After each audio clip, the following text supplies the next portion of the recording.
Arkadaşlar bugün sizinle dağlara tırmanacağız. Evet, şu karakterimizden. Hazırsanız başlıyoruz. Evet, başladık. Evet.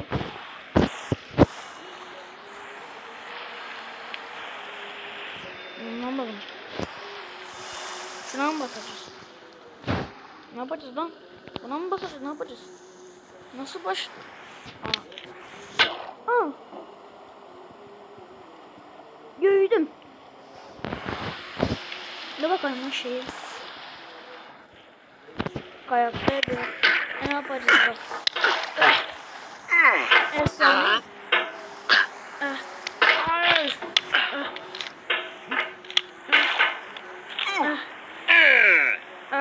Hayır. Hayır. Hadi yapabilirsin. Yapabilirsin. Hadi yapabilirsin. Alamam.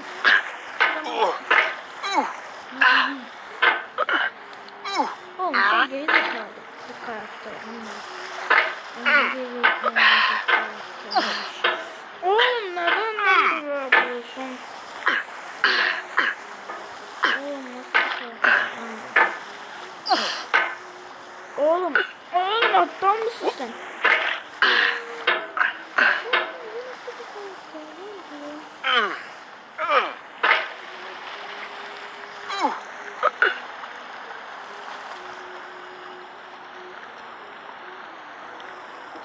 There's no feeling more intense than starting over.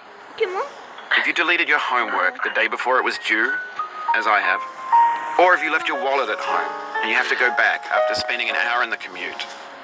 If you won some money at the casino and then put all your winnings on red but it came up black. If you got your best shirt dry cleaned before a wedding and then immediately dropped food on it. If you won an argument with a friend and then later discovered that they just returned to their original view. Starting over is harder than starting up.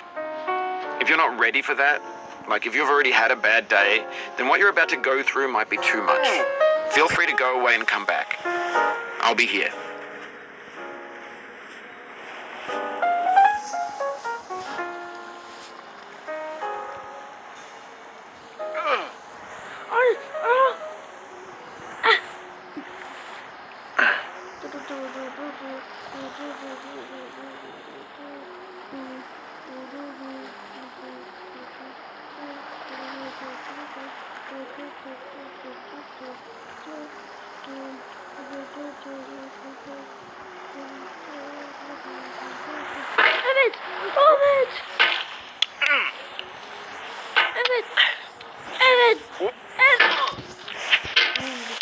Alright, thanks for coming with me on this trip. I'll understand if you have to take a break at any point. Just find a safe place to stop and quit the game. Don't worry, I'll save your progress, always, even your mistakes. This game is a homage to a free game that came out in 2002, titled Sexy Hiking. The author of that game was Jazuo, a mysterious Czech designer who was known at the time as the father of B games. B games are rough assemblages of found objects. Designers slap them together very quickly and freely, and they're often too rough and unfriendly to gain much of a following. They're built more for the joy of building them than as polished products. In a certain way, Sexy Hiking is the perfect embodiment of a B game. It's built almost entirely out of found and recycled parts, and it's one of the most unusual and unfriendly games of its time. In it, your task is simply to drag yourself up a mountain with a hammer. That act of climbing, in the digital world or in real life, has certain essential properties that give the game its flavor. No amount of forward progress is guaranteed. Some cliffs are too sheer or too slippery, and the player is constantly, unremittingly in danger of falling and losing everything.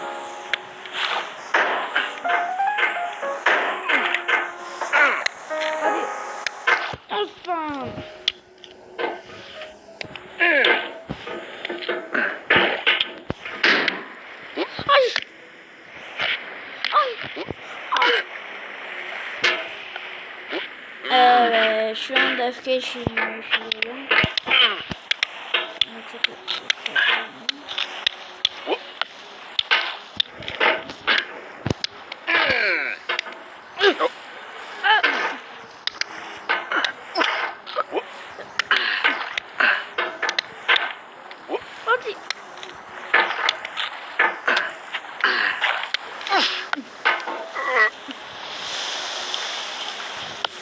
Oğlum kızım değilmiş ya. Lütfen.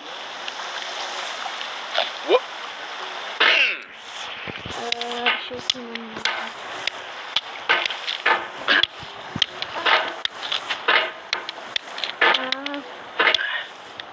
Hadi bir saat şunu. Hadi.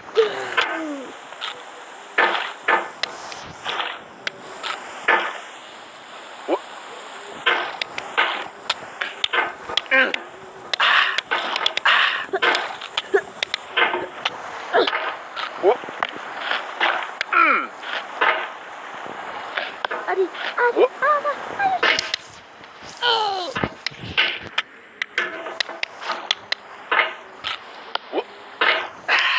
Hadi lan yapabileyim. I am strong. I am smart. Hadi. Hadi. Hadi. Hadi. Hayır. Düşme.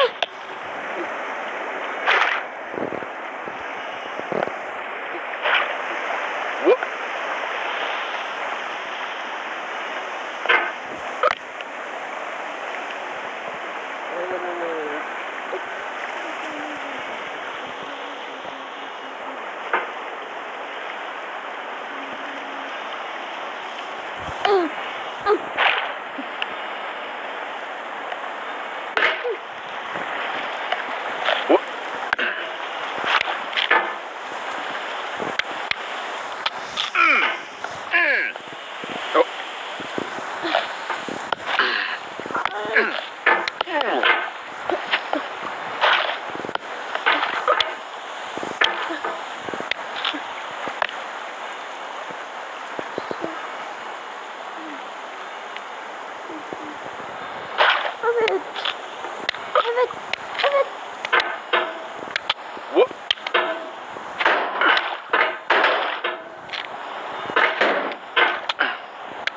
Hayır.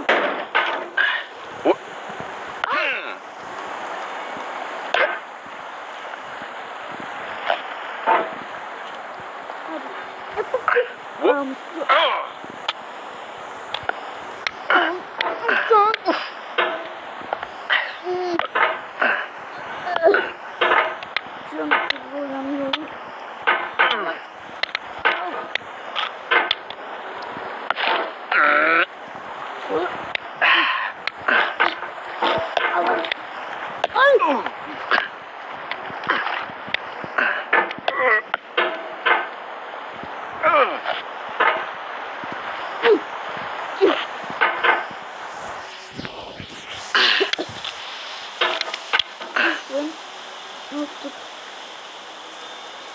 Allah.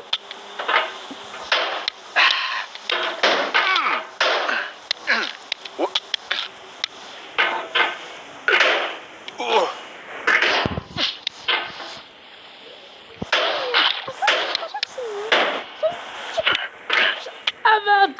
Evet. İşte bu. Sonunda. Bir dakika. Şuraya.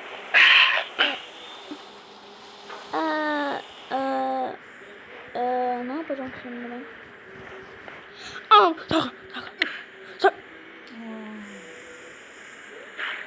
Tamam. Sakin şey.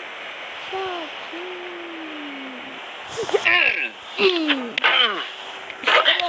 Anyway, when you start sexy hiking, you're standing next to this dead tree that blocks the way to the entire rest of the game. It might take you an hour to get over that tree, and a lot of people never got past it. Prod and you poke at it, exploring the limits of your reach and your strength, trying to find a way up and over. And there's a sense of truth in that lack of compromise. Most obstacles in video game worlds are fake. You can be completely confident in your ability to get through them once you have the correct method or the correct equipment or just by spending enough time. In that sense, every pixelated obstacle in sexy hiking is real.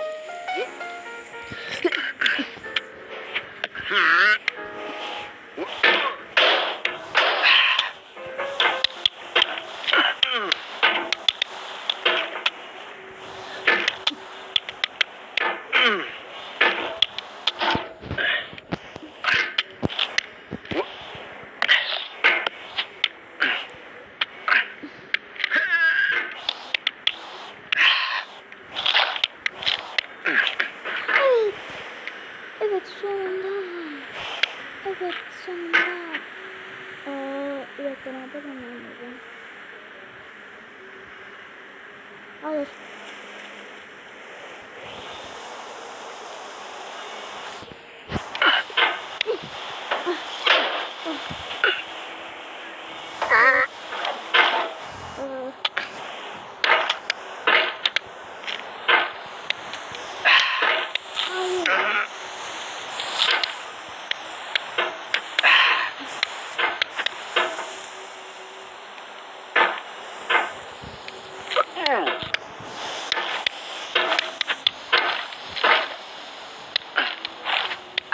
The obstacles in sexy hiking are unyielding, and that makes the game uniquely frustrating.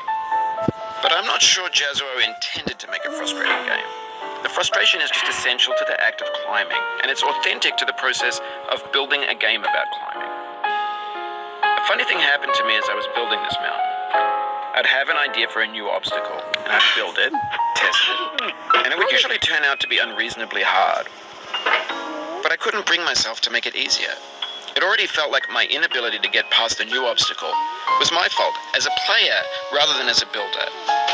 Imaginary mountains build themselves from our efforts to climb them, and it's our repeated attempts to reach the summit that turns those mountains into something real. When you're building a video game world, you're building with ideas, and that can be like working with quickset cement. You mold your ideas into a certain shape that can be played with, and in the process of playing with them, they begin to harden and set until they're immutable, like rock. And at that point, you can't change the world, not without breaking it into pieces and starting fresh with new ideas.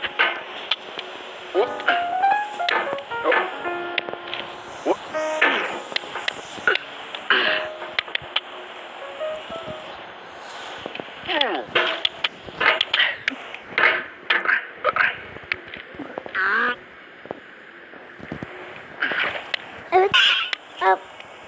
Lütfen.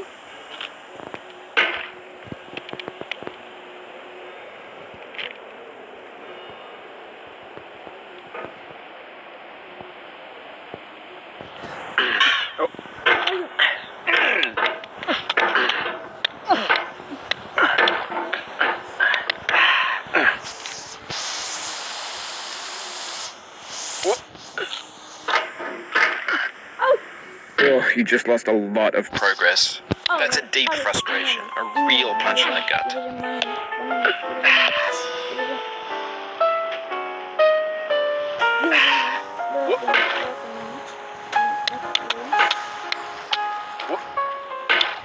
Şuradan gelip çıkabilir miyim acaba?